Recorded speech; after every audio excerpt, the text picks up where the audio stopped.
A gente espera o reconhecimento, só que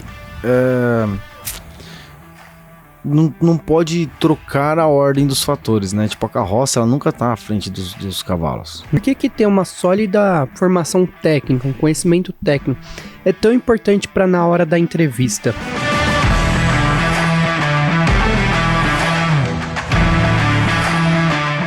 Fala, Leão, seja bem-vindo a mais um podcast Eletricista Classe A, o podcast que vai fazer você, eletricista, se transformar no verdadeiro eletricista classe A. Eu inverti, eu ia falar eletricista fora do padrão, um verdadeiro eletricista classe A, mas você entendeu, né? Você entendeu? Eu me chamo Everton Moraes, líder do movimento Desperta Leão. E eu me chamo Gabriel, analista de marketing aqui da Sada Elétrica. E no podcast de hoje nós vamos falar sobre o seguinte: como é que eu me preparo? O que é que tem em uma entrevista de emprego de eletricista na área industrial? Legal, né? Abordar esse tópico aqui para nossa audiência, certo? Sim, a maioria das pessoas com cursos de elétrica industrial, pelo menos que procuram na nossa escola, são CLT. Tem o independente também, mas a grande maioria são os povos CLT. Então, e aí o que a gente consegue observar é o seguinte, né? Que estar preparado, porque na verdade é assim, a gente fala no podcast de Classe A sobre vários temas. Um dos temas que nós falamos bastante é a parte de vendas, né? Sim. E, cara, fazer entrevista é fazer uma venda, né? Sim, uma venda de si mesmo. Exatamente. Então, nós vamos trabalhar esse tópico aqui. E eu quero já iniciar algumas provocações durante o nosso início. Porque o que eu posso te falar é o seguinte, né? Somente ter uma preparação profissional com treinamentos não é suficiente, né? Não é muito suficiente. Então, vamos trabalhar aqui esse nosso podcast de hoje, nosso tema. Bora lá. Everton, por que ter uma sólida formação técnica, um conhecimento técnico, é tão importante para na hora da entrevista? Olha só, né? Na verdade, a gente está falando de um profissional que está ingressando dentro da área industrial, que é o nosso tema de hoje aqui. E se a gente for analisar, o ambiente industrial ele é muito mais complexo do que um ambiente residencial, por exemplo. Sim.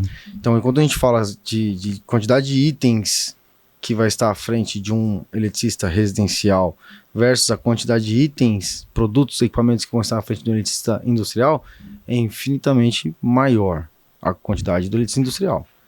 Então, ter a capacitação profissional é muito relevante, porque se você entende que você vai ingressar num cargo de eletricista de manutenção, por exemplo, você vai ter que dominar obrigatoriamente algumas áreas de atuação, por exemplo, comandos elétricos.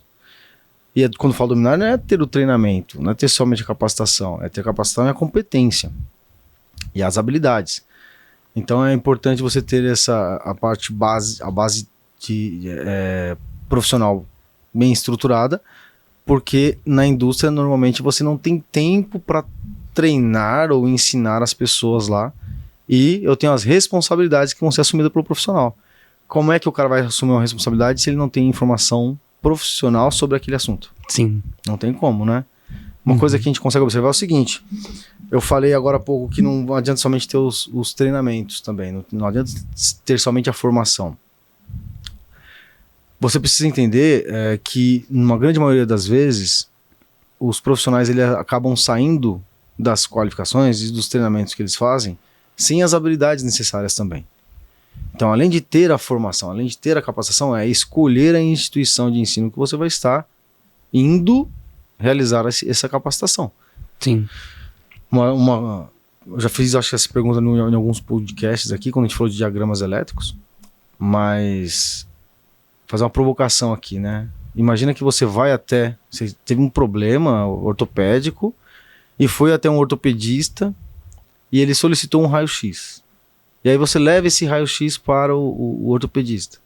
Quando chega lá para você levar para ele, ele fala assim: poxa, eu não sei ler o raio-x. Dá para confiar nesse ortopedista? Eu não confiaria. Então, você que é eletricista da área industrial, que é o nosso tema de hoje aqui, não saber, por exemplo, ler um diagrama elétrico é uma falha absurda, né? Com certeza. A ponto de ser reprovado numa entrevista de emprego. Sem sombra de dúvidas. Porque a entrevista ela vai ter várias etapas. A parte ali humanas ali com o RH, a parte junto com a área de atuação. Então, Sim. a parte exatas ali exercendo a profissão de fato.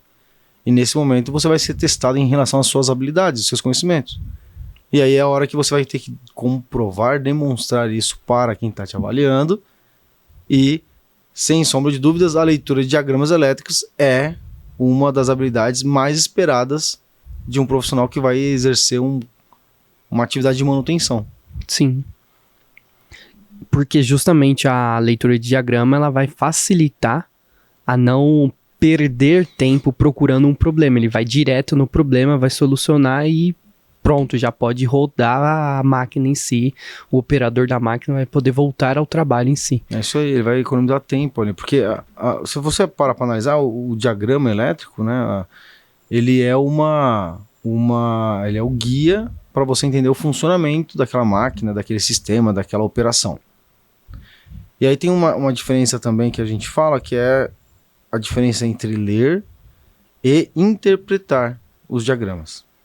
Então, fazer a leitura de diagramas é você, de repente, só para a galera que está ouvindo a gente entender, ser um bom leitor de diagramas é você ser um bom montador de painéis, na maioria das vezes.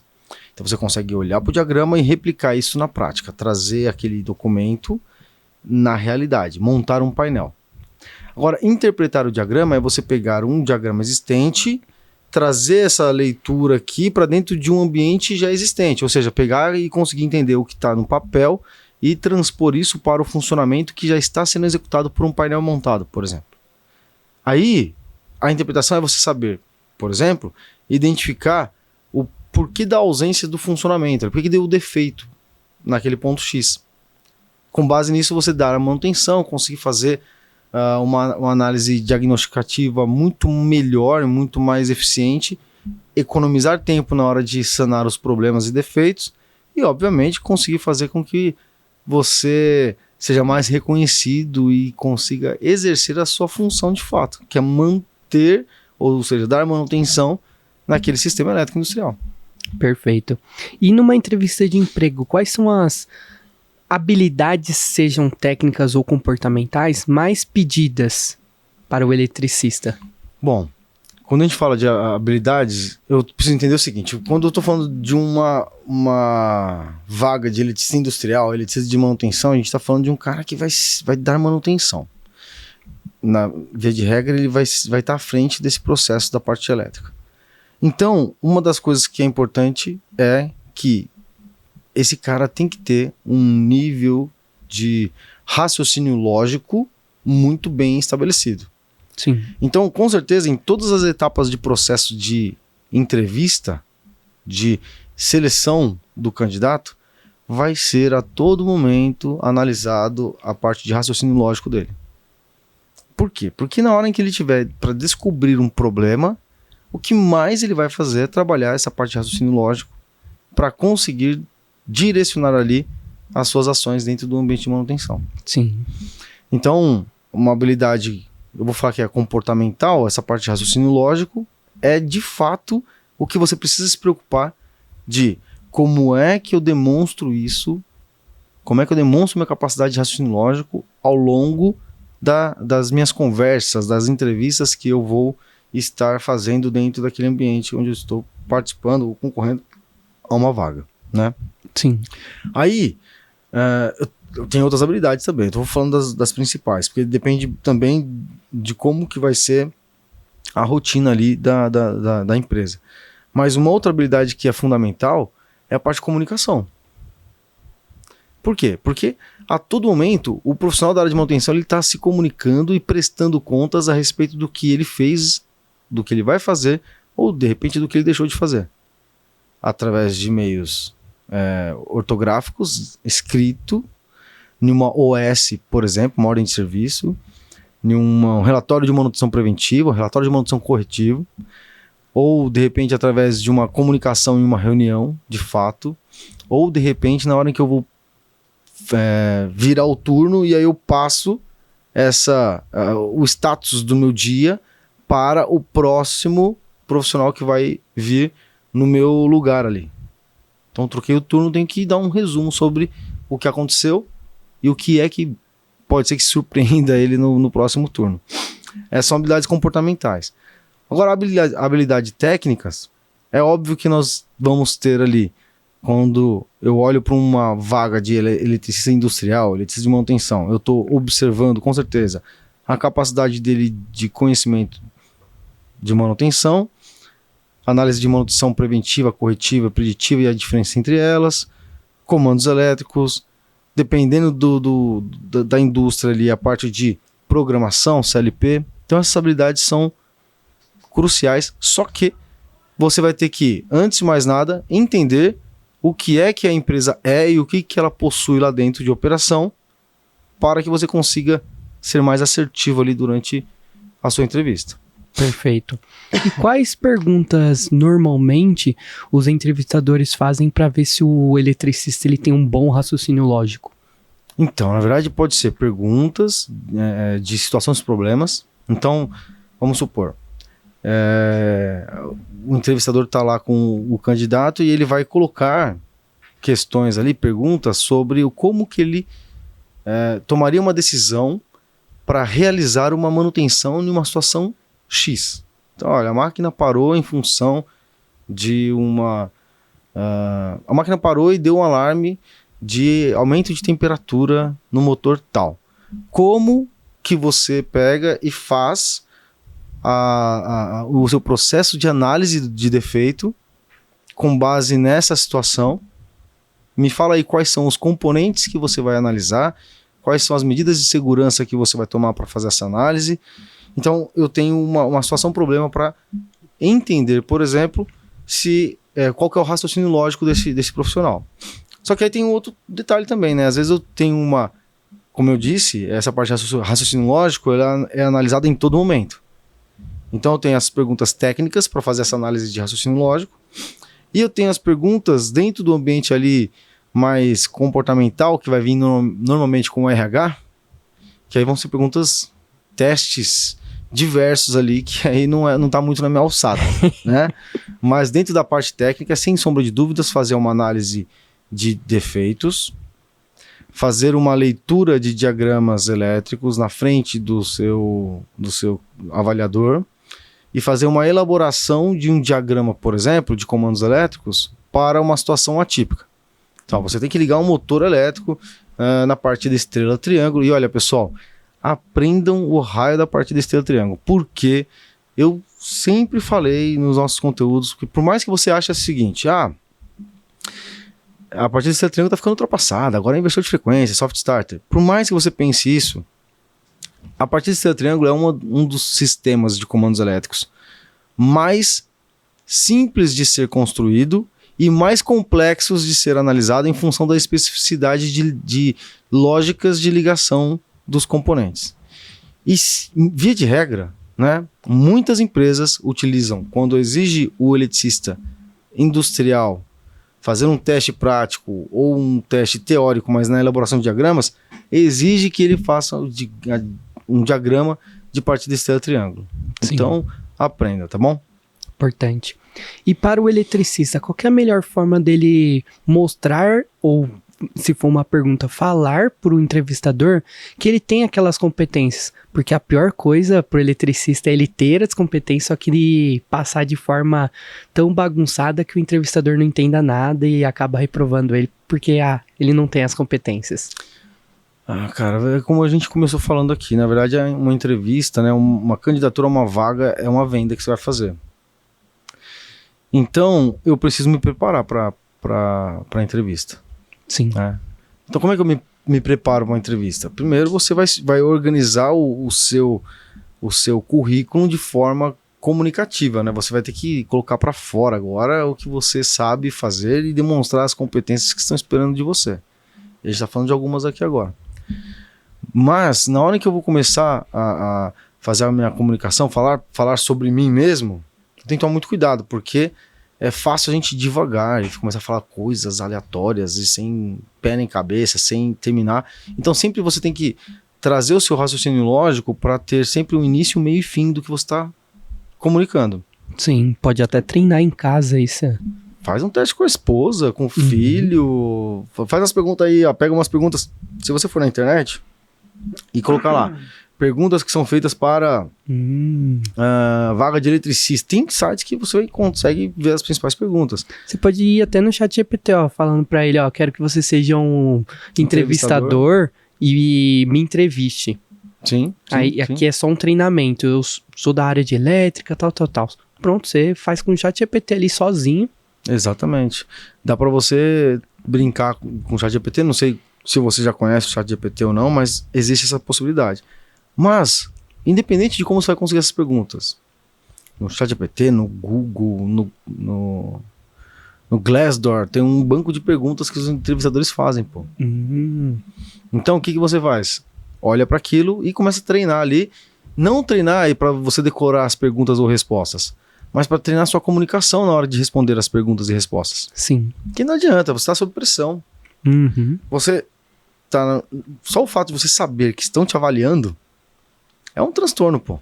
Sim. Né? Como que foi as primeiras vezes que você foi gravar um vídeo aqui, ou podcast aqui na Sala da Elétrica? Vixe, gaguejei. Teve podcast que eu falei até, não, volta. Aí você falou, não, vamos continuar. Exatamente. E é normal, frio na barriga vai ter. Mas é com a prática que você vai se aperfeiçoando. É isso aí. Então, você se preparar para comunicar muito bem é importante. Sim. E sempre ter o início, meio e fim do seu raciocínio lógico. Porque, de novo, você vai ser avaliado pelo raciocínio lógico a todo momento. Se você é um cara que começa e se enrola todo para conseguir falar e fica divagando sobre uma coisa e não tem um contexto, você está demonstrando que o seu raciocínio lógico ele é fraco. Sim. E às vezes nem é, porque você está tão nervoso que você começa a gaguejar e enrolar as palavras e tudo mais. Sim. Então, você vai ter que se preparar para isso. E aí você se prepara treinando mesmo. Treinando mesmo, olhando quais são as perguntas possíveis. Porque a gente está falando aqui bastante da parte técnica. Porque a gente é técnico. Sim. Só que você vai ter várias perguntas lá dentro. Se você tiver empregado, por exemplo, e está mudando de área, está fazendo entrevista numa nova empresa e ainda está fechado na outra, vão te perguntar por que você decidiu sair de lá e vir para cá. Por que você acredita que aqui é melhor do que lá? Sim. O que te atraiu aqui? Então, você não vai falar que só o salário. Não, o salário, beleza, mas tem isso, aquilo. Você tem que construir uma narrativa ali, construir uma argumentação que faça com que você demonstre.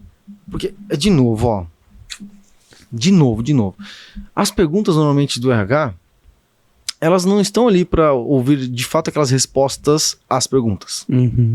As perguntas de RH estão ali para ouvir você e a sua capacidade de, sob pressão, entregar algum tipo de habilidade. Principalmente para a elétrica, porque se está passando por um problemão ali na manutenção, você tem uma certa pressão ali. Então, Exato. O eletricista precisa saber lidar com a pressão. Então, se na entrevista ele já não está sabendo lidar tão bem, então, provavelmente, não uma certeza, obviamente, mas provavelmente não vai conseguir lidar com uma pressão na máquina, por exemplo. Exato.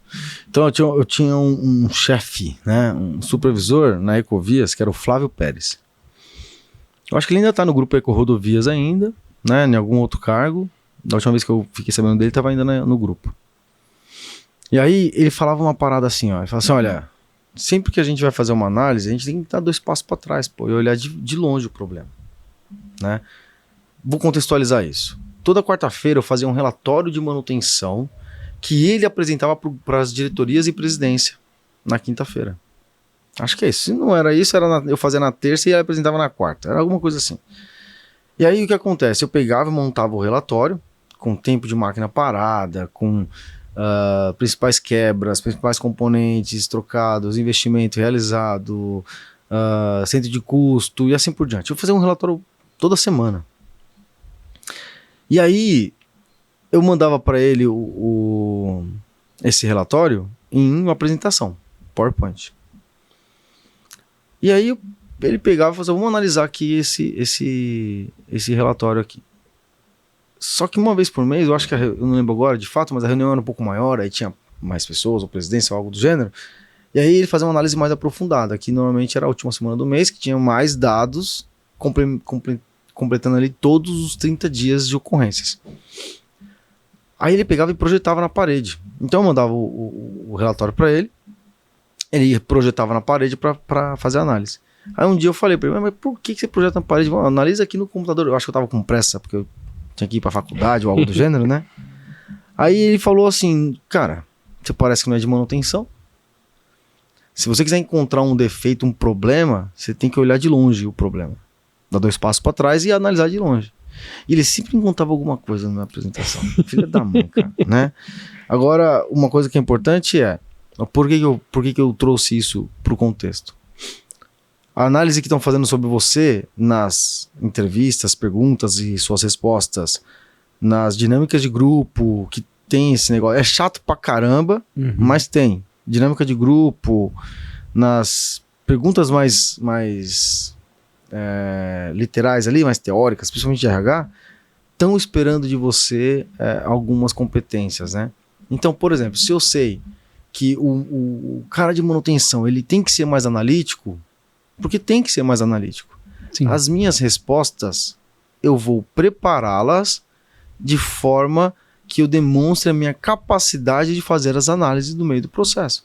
Não importa se a pergunta foi como é que você encontra um defeito na máquina, ou se por que você escolheu a gente. Eu vou demonstrar minha capacidade analítica nas minhas respostas. Eu vou chegar e falar, não, na verdade eu estudei um pouco sobre a empresa de vocês, eu entendi aqui através de uma análise que eu fiz dentro do LinkedIn e também no Instagram, no Facebook, não sei, você vai contextualizar. Mas não é pra mentir, né? Pô, você tem que falar a real. Se falar alguma mentira dessa aí e não for o que você vai falar, ferrou, né? Sim. Então você fez essa análise. Eu analisando, eu entendi que o sistema de vocês aqui é assim, assim, assado. E aí eu vi no LinkedIn, por exemplo, que os últimos 2 eletricistas de manutenção que entrou há 2 anos atrás, eles subiram de cargo 3 vezes aqui dentro. E eu entendi que de repente aqui é uma empresa que eu posso pensar em fazer o meu melhor, porque eu tenho certeza que eu vou ter uma progressão de carreira aqui. Você concorda que essa análise que foi feita pelo candidato mostra que esse cara analisou de fato o processo? Sim, tá interessado. Se for verdade mesmo, mas como é que eu sei que os caras evoluíram de cargo? Lá no LinkedIn, todo mundo, você vê lá os funcionários da empresa, entra lá e vê quem são os eletricistas, e aí você entra no perfil dele, você consegue analisar ali como é que foi o histórico dele. Sim. Então, assim, eu vou me preparar para demonstrar as principais habilidades que se espera do meu cargo. Porque as outras habilidades estão na cabeça do pessoal do RH. Sim. Então, assim, ó, eu vou demonstrar a minha capacidade analítica, minha capacidade de comunicação, minha capacidade de relacionamento com pessoas. Então, assim, querendo ou não, a pessoa de manutenção, ela está trabalhando em equipe dentro do ambiente de manutenção, que aí o eletricista sempre vai estar pelo menos em dupla, não pode estar sozinho. Aí depois ele sai daqui dessa dupla, do grupo, da equipe de manutenção, e ele vai para produção, para dar manutenção, ele tem que se comunicar e se relacionar com os operadores de máquina, supervisor de produção e assim por diante. Depois dali ele pega e tem que prestar contas através de uma comunicação via ordem de serviço, via uma reunião de manutenção, via alguma comunicação interna lá. Ele tem que sair dali e conversar com o pessoal do almoxerifado. Então, assim, eu tenho que entender que essas habilidades, elas são olhadas no momento da entrevista e eu intencionalmente vou me preparar para demonstrar essas habilidades no processo de entrevista. O fato é, não estou falando para vocês pegarem mentira a respeito. Estou falando que vocês se prepararem intencionalmente para conseguir deixar mais transparente essas habilidades dentro de você. Sim. Pode até usar exemplos da sua própria vida, da carreira. Quando aconteceu tal problema lá na empresa, eu solucionei desse jeito. Fiz desse jeito, desse jeito, desse jeito. Sim. E deu certo no final. Então ele pode usar até situações que ele teve envolveu com raciocínio lógico, comunicação com outras áreas, tudo em uma situação só que ele viveu de fato e falar pro RH. Então, ou, nesse caso aí, do exemplo, pra pessoa da área que tá entrevistando ele. sim, que é perfeito, chama atenção e ele vai estar um pouco mais à vontade porque ele só vai estar relembrando de uma situação que ele viveu. De fato, viveu. De fato. De fato, viveu. Não é pra inventar história, não, pelo amor de Deus, né? Por exemplo, tem um caso interessante sobre uma empresa que eu passei. De todas as empresas que eu trabalhei, teve 2 somente que não foi na área de elétrica diretamente, né, executando a elétrica. A primeira foi a Pirelli, que eu era que eu era cronometrista, né? Nem vou explicar essa função aqui agora, né? A segunda foi a... Posso falar o nome dela? Você vê qual é a história que eu ia contar aqui. Eu não vou falar qual que foi... Eu posso contar sim o nome. É que se eu já tinha contado uma outra história, que tem uma história que eu contei já em algum lugar que eu não posso falar o nome da empresa. Mas vou contar aqui, eu vou falar o nome da empresa. É Facitec. Aí o que acontece? Eu fui fazer a entrevista e aí quando eu estudei um pouco sobre o que a empresa fazia, e isso foi em 2008. Nossa, faz tempo, hein, meu? Tô ficando velho, né? 2008. 12 anos atrás. 14 anos... Não, 16 anos atrás. Tá preula, não. Tô ficando velho mesmo. Aí, 2008. Fiquei lá há pouco tempo, foram 3 meses. Eu saí de lá pra ir pra Toledo depois. Mas, pois bem, eu fui na entrevista e entendi um pouco sobre o que eles faziam. E aí eu percebi que eles tinham lá dentro um sistema que eles faziam a gestão de todo o processo interno, que era, eu acho que era o Microsiga. E eu nunca tinha trabalhado com Microsiga. Eu já tinha trabalhado com o SAP. Uhum. Tinha trabalhado com alguns outros sistemas, mas nunca tinha tido contato com o Microsiga. E aí eu sabia que eles me perguntariam sobre esse tal do Microsiga. Aí eu falei, mas como é que você descobriu? Em 2008 você viu onde? No LinkedIn? Cara, o LinkedIn não era tão bombado assim em 2008. Né? Nem sei se tinha. Acho que não. Acho que não, né? Mas onde é que eu vi? No edital da vaga, eles falavam lá que, preferencialmente, os conhecimentos que eram preferidos ali para o cargo, né? Se tivesse conhecimento no tal do Microsiga.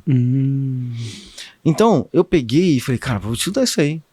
Entrei na época no blog, lá no Google e também no YouTube, encontrei algumas informações. E aí eu procurei quais que eram, por exemplo... o que era o Microsiga, qual era a função, mas principalmente os principais comandos, né, do Microsiga para conseguir mexer, né, dar um start inicial lá. Porque eu fiquei pensando, se me colocar na frente do computador para mexer no negócio do Microsiga, o que eu faço? Sim. Quando cheguei na entrevista, a pessoa que me entrevistou falou o seguinte, fez toda a entrevista, né, falou, você conhece o Microsiga? Eu falei, conheço. Né, eu não tive contato nenhum antes dessa entrevista. Uhum. Na hora que ele me perguntou se conhecia, eu falei que conhecia. Eu menti? Não. Não. Você foi atrás pra conhecer. Eu conheci ele através da minha pesquisa, mas eu conheci. Você já trabalhou com Microsiga? Eu falei, não. Mas, por exemplo, eu sei que no Microsiga a gente tem algumas funções ali dentro que se assemelha com a do SAP que eu utilizo dentro da empresa anterior, que era a Ecovias. Dentro da empresa que eu trabalhei agora, que era a Ecovias, que, por exemplo, lá no SAP, na hora que a gente vai fazer a pesquisa tal, eu faço tal comando, e no Microsiga a referência é diferente, mas os dados que ele traz são os mesmos. E aí eu dei a resposta para ele, falando que eu nunca trabalhei, mas aí eu trouxe um pouco daquela pesquisa que eu fiz de conhecimento sobre a ferramenta, associando com o que eu já fazia em um outro sistema. E esse outro sistema, que é o SAP, era mais complexo do que o Microsiga. Uhum. Né? Então, o que acontece? Naquele momento ali, ao invés de falar simplesmente que eu vi na internet, eu peguei e falei que conhecia, nunca trabalhei, mas aí eu contextualizei a respeito do que era mínimo necessário para que ele conseguisse entender que, de fato, eu, pelo menos, fui atrás da informação. Sim. Eu entrei na empresa lá, trabalhei, e aconteceu várias coisas lá, e eu saí com 3 meses. Nisso aí você mostrou que você estava falando a verdade. Porque o pior é quando você tá mentindo, entra na empresa e eita, tô perdido. Eles vão sacar. Uhum. Então você tava realmente falando a verdade de que você nunca trabalhou, mas você fez uma analogia com o que você já trabalhava. Mostrando que você trabalhava com o mais difícil e também que você seria não mais fácil, mas teria uma facilidade em aprender esse outro sistema, por ser semelhante com o que você você trabalhava naquele momento. Sim. Então ele viu, opa, ele não trabalha hoje, mas ele trabalha com um semelhante, mais difícil, e tem um certo conhecimento.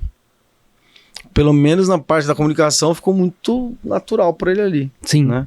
E eu consegui trazer isso à tona dentro do processo. Essa entrevista tem bastante coisa para compartilhar com esse nosso podcast. Nem tinha lembrado dela, mas olha só. Ele na entrevista me perguntou, né? Foi o José Facini que me entrevistou. Ele falou assim: Everton, você já trabalhou como orçamentista?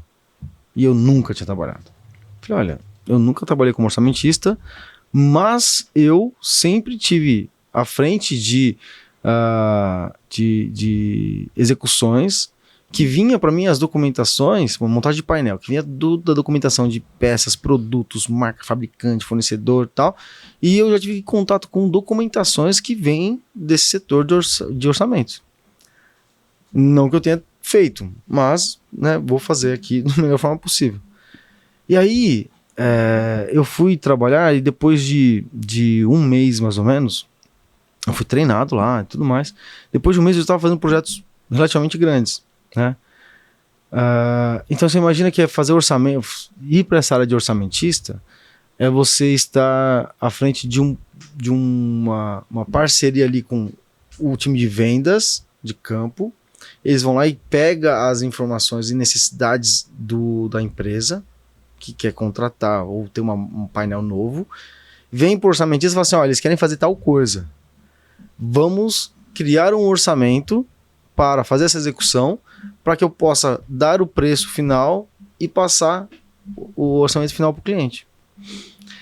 Cara, era um transtorno, né? Imagina, você errar ali na metragem de barra de cobre, você perdeu o lucro do orçamento. Sim. Tá? Então, o que acontece? Existiam algumas práticas lá, né? E eu comecei a entrar em contato e me relacionar muito com os fornecedores. Então, boa parte dos meus orçamentos, ao invés de eu construir de fato, eu chegava para o meu fornecedor e ele ia depois que fosse aprovado o orçamento, ele ia me fornecer aquelas peças mesmo, e eu pedia para ele, dava as instruções sobre o projeto e ele me ajudava e ele construía parte da listagem de peças para mim. Então eu pegava e falava: olha, a gente vai fazer tal coisa assim, assim. Claro, ele não ia construir o orçamento inteiro, mas boa parte da listagem de peças ele pegava com base no conhecimento de engenharia e técnico que eles possuíam. Eles construíam isso para mim e mandava: ó, Everton, vai ser isso aqui e tal, desse jeito. Isso me ajudava a deixar o meu orçamento muito mais rápido por ser um iniciante naquela área. Uau. E aí esse meu chefe aí que me entrevistou no começo falou assim: Everton, mas poxa, você tá fazendo os orçamentos aqui rapidão. Você falou que não conhecia esse negócio, pô, não tinha experiência, como é que você tá fazendo? Aí eu expliquei para ele como que eu tava fazendo, que era falando com os fornecedores, e eles estavam me ajudando nessa parte. Cara, ele pegou e falou assim: pessoal, pegou os outros orçamentistas e falou: olha, a gente consegue aumentar a velocidade nossa do orçamento, vamos fazer assim. O Everton teve uma ideia muito boa e ele tá tendo bastante resultado e tal. E com 2 meses começaram a implantar essa parada dentro do ambiente lá. Uau. Então, assim, foi mais porque a água bateu na bunda, né, nesse caso, né? Eu tinha que fazer e eu queria rápido, porque eu sabia que eu tinha que ter meus orçamentos aprovados. Sim. Por quê? Porque tinha comissão, né? Então o vendedor tinha comissão, o orçamentista tinha comissão. Então quanto mais orçamentos aprovados, aí aconteceram algumas coisas lá que me fez sair da empresa depois. E também porque teve uma oportunidade muito boa na Toledo Balanças, né? E aí eu fui pra Toledo Balanças. Sim. E o detalhe aí é que pro eletricista em si, principalmente usando o seu exemplo, se o eletricista ele quer ser reconhecido por outras pessoas, primeiro ele precisa se reconhecer. Sim, ver o próprio valor dele. As habilidades que ele tem não é qualquer coisa, não. Muita gente não tem. Exatamente. Muita gente quer estar no patamar que ele está. Então é ele saber mostrar o valor dele para o entrevistador, que foi o que você fez. Sem mentir nada, você mostrou o seu valor que, eu não sei, mas eu sei onde buscar, tanto que eu já comecei a buscar por exemplo, o sistema ali, já você falou sem falar, né? Você mostrou, já comecei a buscar e consigo aprender de forma rápida. Sim. Para te dar, no caso o empresário, ele busca no final lucro. Sim. Óbvio, toda empresa é isso, a menos que seja uma ONG. E mesmo assim a ONG precisa de dinheiro também, então tem que ter dinheiro no caixa. Sim. Não tem o enriquecimento das pessoas que estão à frente, mas se não tiver Vai dinheiro... buscar investidores. Exatamente. Tem que ter dinheiro. Todo lugar tem que ter dinheiro, não adianta. Exato. Então, você precisa trazer, eu vou trazer valor para a empresa desse jeito, e mostrando isso, você também está mostrando o seu próprio valor, que foi o que você fez. Então, o eletricista que busca reconhecimento dos outros, primeiro tem que se reconhecer. Se você não se olhar no espelho e se achar o máximo, quem é que vai achar, pô, né? Exato. Então, isso é bastante importante, porque assim, a gente espera o reconhecimento, só que não pode trocar a ordem dos fatores, né? Tipo, a carroça, ela nunca tá à frente dos cavalos, né? Então, o reconhecimento vai vir quando você consegue demonstrar as habilidades. Sim. Né? E as habilidades fora do padrão. Exato. Né? A habilidade comum, arroz com feijão... Não se destaca. Não se destaca, porque você fez a sua obrigação. Todo mundo faz isso. Exato. É ruim você ouvir isso de repente de alguém, né? Mas você vê, nossa, arrumou rápido a máquina? Que bom, foi sua obrigação, pô. Né? Agora, quando você vai além do job description, né? Ou seja, além do que estão esperando de você profissionalmente, e você consegue demonstrar isso, aí o jogo muda. Sim. Né? O jogo muda. Eu tenho até uma história que fixou na minha cabeça quando eu vi a primeira vez que fazer além do que é pedido, que é um caso de um pastor pediu, você consegue me ajudar? Eu tô muito atarefado aqui. Leva o meu carro pra limpar. Ele, beleza, o servo ali da igreja levou o carro, limpou todo o carro por fora, por dentro, passou pretinho, um cheirinho no carro, colocou gasolina, encheu o tanque, fez tudo bonitinho. Quando o pastor viu, não era na minha igreja, eu vi essa história, o pastor viu, mas eu falei só pra você lavar o carro e era só por fora. Aí o cara falou, não, eu não vou fazer só o que você me manda. Minha boca, né? Isso é trabalho de alguém medíocre, que é alguém que tá na média. Eu faço além da média. Fora do padrão. Exato. Isso chama a atenção de qualquer pessoa. Se seu chefe pedir uma coisa, entrega aquilo e mais aquilo, mais outras coisas. Se ele pedir, eu quero uma opção de tal coisa, pega aquela opção, mais duas, aqui tem essas duas opções que na minha opinião, essa aqui é melhor por causa disso, vamos implementar, eu sei fazer isso. É isso aí. Você já chamou a atenção, porque você entregou o que ele queria, só que você deu uma opção até melhor, mostrando que você pode fazer aquilo. É isso aí. E essa visão dentro do processo de trabalho é muito importante, mas até na hora da entrevista é importante. Então, ser intencional nas respostas, que é o que a gente estava falando, tem tudo a ver com isso, né? Como é que, de novo, eu vou insistir nisso, mas porque você precisa cravar isso no cérebro aí, Eu tenho que reconhecer quais são as habilidades que eu tenho que demonstrar. Então eu vou ser intencional e fazer as minhas respostas transbordarem isso. E aí, por exemplo, nesse caso, era só para lavar o carro por fora. Cara, lavou o carro por fora, limpou por dentro, pôs cheirinho, abasteceu, pretinho nas rodas. Na entrevista, você vai fazer a mesma coisa. Vão te perguntar, você vai responder intencionalmente de forma mais sucinta possível, mas com o objetivo de demonstrar a sua capacidade antes da entrevista, durante a entrevista e depois da entrevista, pô. Sim. Entende isso? É importante, muito importante. Perfeito. Meu despertar, Everton, foi justamente o que eu falei aqui, porque foi justamente o que eu tava pensando na hora, quando a conclusão, que é, para ele ser reconhecido por outras pessoas, primeiro ele tem que se reconhecer. Sim. Eu acho que o meu despertar é o seguinte, né? Você não pode chegar na entrevista no susto. Você tem que entender quais são as habilidades que estão esperando de você e intencionalmente estruturar como você vai responder e executar as tarefas ali dentro. Porque vai ter a parte teórica, vai ter a parte prática ali. Então você tem que intencionalmente estruturar o que você vai fazendo, o que você vai falar. E, eu lembrei de uma história aqui agora.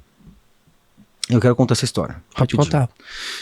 Em 2005, quando eu entrei na Scania para trabalhar lá, eu fiz várias entrevistas e era 100 e poucas pessoas lá para 3 vagas. E aí, eu lembro de uma coisa que aconteceu durante a entrevista, então, e era aquelas entrevistas, sabe, de 3 semanas. Então, assim, ó, você vai um dia, fala com o RH, no outro dia, não sei com quem, depois faz dinâmica de grupo, depois faz não sei o que lá. Foi muito, mas muito chato todo o processo. Só que era necessário. Sim. Aí, o que acontece? No dia em que eu fui falar com fui fazer a entrevista com o responsável da área, eu fui até uma sala na fábrica de motores, que é onde eu trabalhei. E ao chegar nessa sala, eu nunca consegui arrancar dele se foi ou não intencional esse negócio.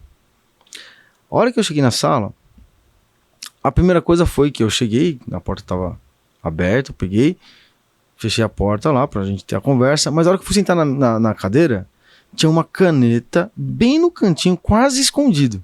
Nem no cantinho da cadeira ali. E aí a primeira coisa, a hora que eu vi a caneta, eu peguei, acho que o candidato anterior esqueceu a caneta aqui. Aí, bom, beleza. Pegou. E aí eu entreguei pra ele. Eu não sei se aquela caneta tava ali de propósito ou não. Porque olhando pro contexto depois, quando fui me amadurecendo profissionalmente, eu fico pensando o seguinte, né? Um cara de manutenção, e eu entrei lá na área de manutenção. Uma pessoa de manutenção, ela tem que ser analítica e ela tem que ter uma visão periférica muito boa. Atenta aos detalhes também. Né?